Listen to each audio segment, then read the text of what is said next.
Okay, welcome back. This video is going to focus on income, so sort of the fourth element of businesses that are important in terms of understanding the role of business within society. So previously we've looked at producing their role in producing goods and services, their role as providing profit for the owners, and also providing employment, again, either for the owner of the business or for people who work in that business. In that context, we're going to look at income, and it's as important to look at income from two different perspectives as well.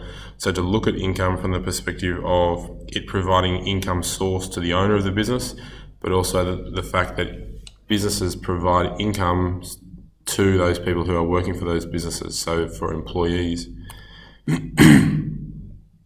So firstly, if you are working for a business, if an individual has a job, if they're working in a physiotherapy business, for example, their income is received for providing their labour, and it'll either be received in the form of a wage or a salary. So a salary being an annual payment, whereas a wage is often is payment for a shorter period of time, a week, potentially a weekly wage or even a daily wage. A business's income, what I was saying before, is their profit, and it's the amount that it earns after covering all its expenses. So remember, back here, we looked at profit at the start of this sort of topic, and total revenue minus total cost is the profit of a business. And we had a look at an income statement to show how that profit is received, remembering sales minus cost of goods sold gives the business's gross profit, and then the gross profit minus all business expenses is the profit.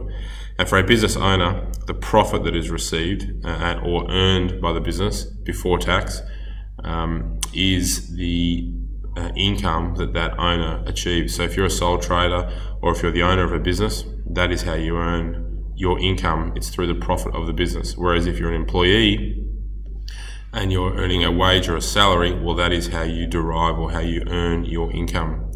For a business owner, the important element in terms of the amount of income that will be received is this point here in bold, that it's a return on the investment. So the amount of money that's invested into the business will largely determine the amount of, or the level of profitability that business will earn, and therefore the level of income that the owner of that business will earn or derive.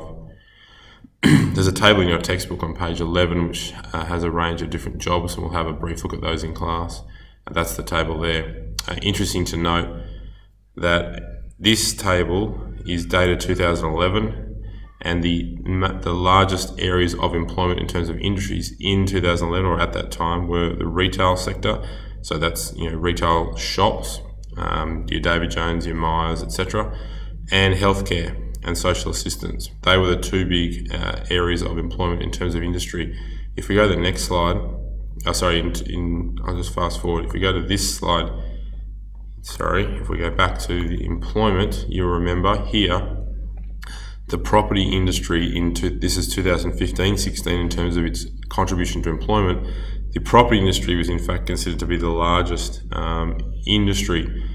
I think you can say that is as a result of a significant East Coast property boom in Australia from 2011 to present day, and that has had the effect of increasing dramatically the number of people employed in property.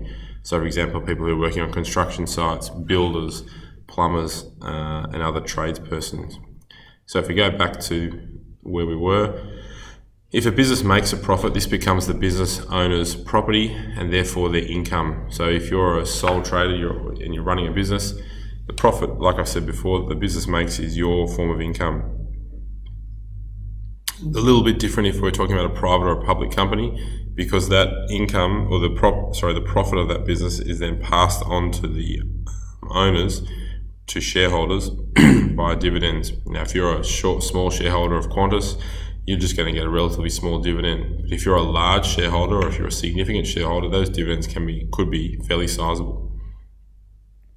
A business that can satisfy customer demand and increase sales will mean larger incomes for staff and owners. So the greater that your customers can be satisfied, the greater the level of sales that can be achieved is going to lead to larger incomes for the staff within that business, because they'll be rewarded for that success, and also for the owners of that business. Here's just some information, the most up-to-date that I could find in terms of average weekly earnings in Australia. This is really the important piece of information here. This is to May 2017, so May last year. The average full-time adult weekly earnings, you can see this figure here, $1,608.40, and that had increased 2.1% between May 2017 and the previous May 2016.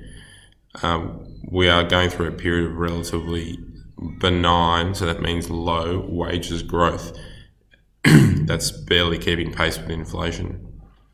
And down here, if I just jump down here, you can read what that text says, but this is effectively looking at, well, how have wages changed from 1994-95 to 2015-16 for people who are in the blue, low income, was determined to be low income levels, green, middle income earners, and the red, high income earners.